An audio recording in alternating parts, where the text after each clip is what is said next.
they shoot like this. For grinding. Most rods nowadays are 4 pieces, especially for the single-handed rod. So you've got a double-handed rod here. You set all the 4s facing that way, the others facing that way, and I have to go back and. So these are what you call the 4s, or is it? So no. So well, I meant the 4 sections. The 4 so sections, these are our eyes. These are the eyes of the rod. The rod is called the rod blank. Inside the rod tip, and there is outside of the rod tip. If you lift your rod, often this weight here can pull your line back through, and that's also frustrating. So what I always do is I pull little bit of line, give it a flick, just get that line out, and there you go. Often we're chatting to friends while we're setting up. They do that, reel pops out and falls. So when you put it in your reel seat, hold it with the hand that's holding your rod. So something like that. There you go. Yeah. Now, and I've got a slightly lighter rod. Mine's a 6 weight, and mine's slightly shorter as well. It's a 9-foot rod. So the weights of the rods have to do with the weight of the line needed to bend the rod. Okay? Stacking, which is our little extra added security. Okay, which is that's bending of the rod. Just move your arm a little more. So almost move from your forearm as well as your wrist. You accelerate with a little bit more. If you end that cast with a little bit more oomph into your stop, not saying to our 1 o'clock stop, allow our line to turn over behind us, and we're going to deliver a forward cast to our 10 o'clock stop and allow that line to roll out.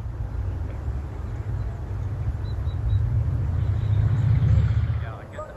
Yeah. Rather release it.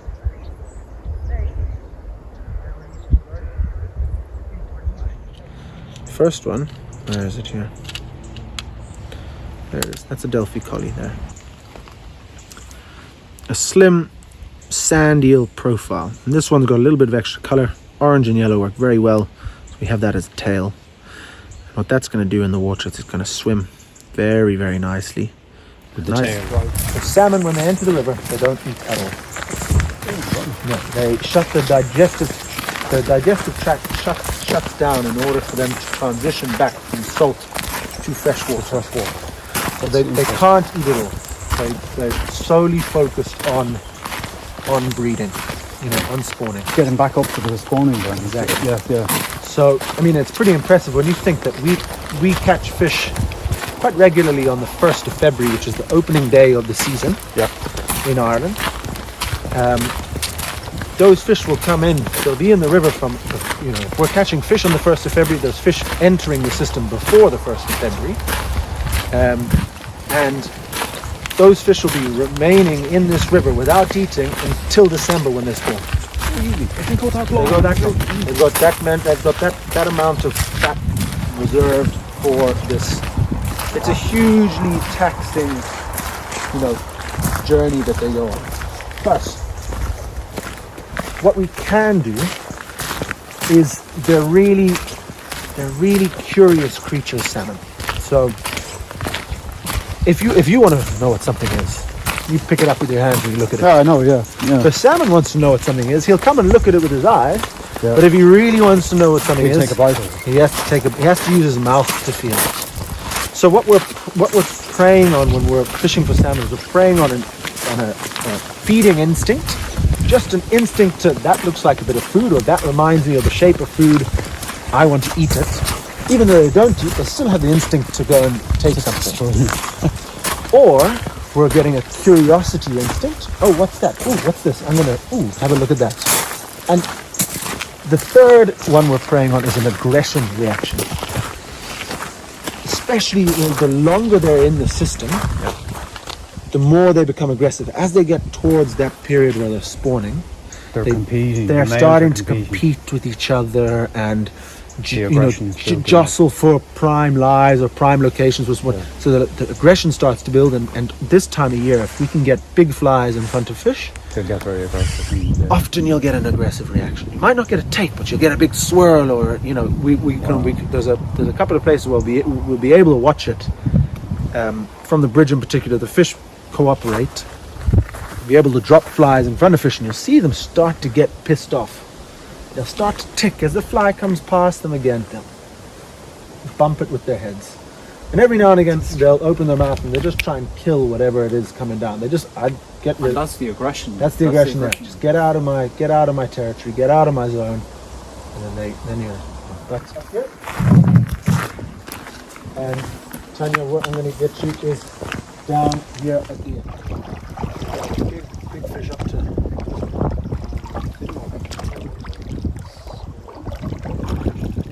It'll be everything. Grills, smaller, one smallest has a chance. As long as the fly is in the water, you have a chance.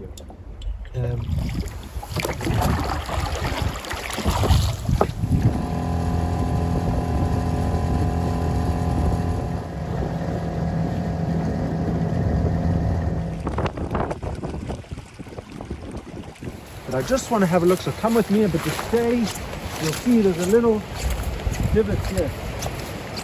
A little bit of white in combination with a hot orange. I think it's a very attractive colour combo. It looks very shrimpy. This is what we call a junction shrimp. Higher, a little higher. Save that. Slow lift. The scum has just moved on top. But you should be able to see just through here, there's a white mouth. See, there's a white dot under the water.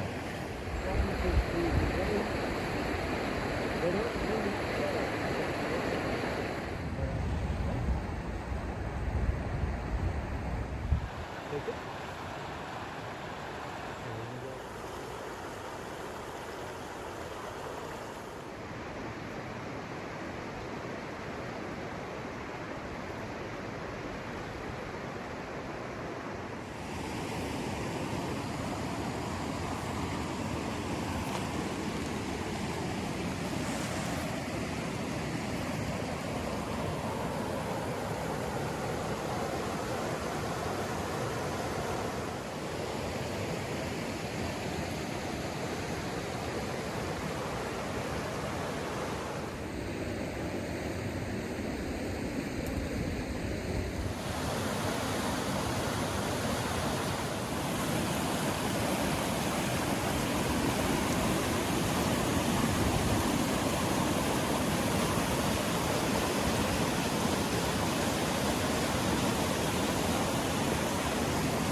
Back past there.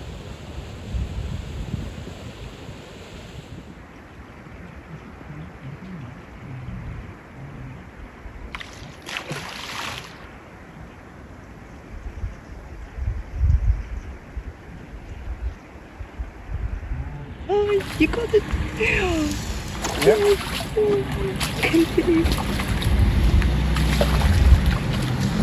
That's fine. Reel a little bit. Reel a little bit. Okay, don't reel anymore. Good. Slowly walk with me. Slowly walk down with me. While you come in, you're going to reel. Yeah. Don't hold the reel. If it wants to go, let it go. Okay. Pull her out away from the boulders. Yeah. That's fine. That's fine. Okay. Don't hold the reel. Don't hold the reel. Let the reel go, let the reel go. Right. Slowly reel, away from the boulders, away from the boulders. Yeah. Reel, reel, reel, reel, reel. So we're going to have to land it up here. Hey, gents. Get one in there.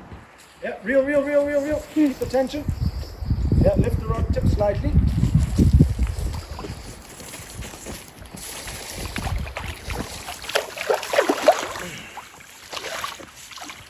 So, what you're going to have to do at some point is guide it towards me.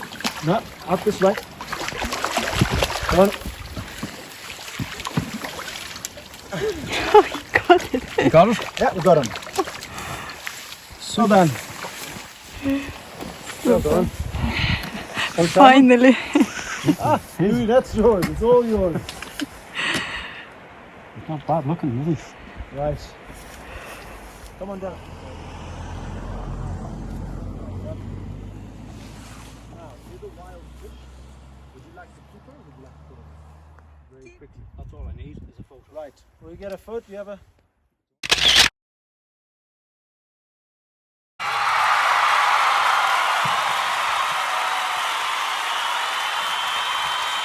Okay, let's go. Release her.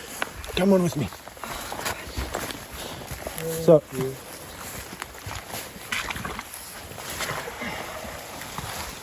You don't go.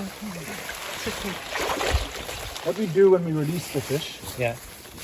is we hold her in the current, in the main current, and just allow her to get her breath Back, yeah. back. So, through the gills, water through the gills, and we just let them take as long as they need.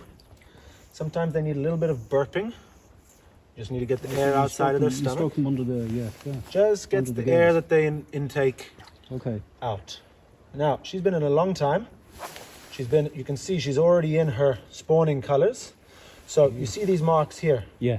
She's going to get more of them down her flank like this. You can see them starting to develop here already and by her tail.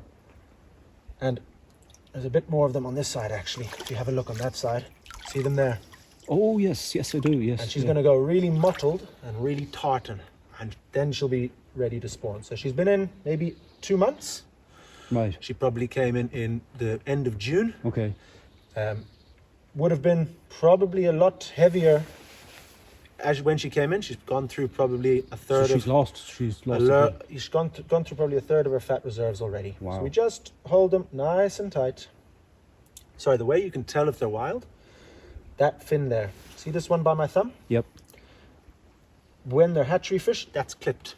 That's clipped off. It never grows back. Why is that? It's just an identifier. An We identifier. want to take out all the hatchery fish we can, All right. and so that's how we do it. So she's wild. She's Wild fish. amazing. He fought that fish very, very well because she wasn't very well hooked. She was just hooked in the nose, Oh, right. which, as you lads know, when they're hooked in the top of the nose, they can get off very easily. I noticed her hook was it was down at the bottom of her mouth. It was actually, you can see where it came in there, up in the top nose, top of the okay. nose. Yeah. That's a very hard fish to land, so well done. Okay. And what you do when you're releasing them, you hold them as long as they need. The warmer the water is, the longer they need. And what you're holding for is she'll give you a kick.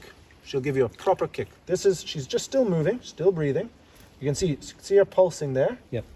That's her telling you she's getting ready, but it's not a kick yet. Only once they kick, So she's building up. she's just getting her strength back. Yeah. She'll go. There's a little kick. Oh, that's a better kick. You nearly ready? That was a good kick, but it wasn't. When they kick, you'll know.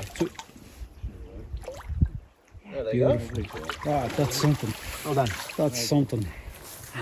Thank you very much for releasing her.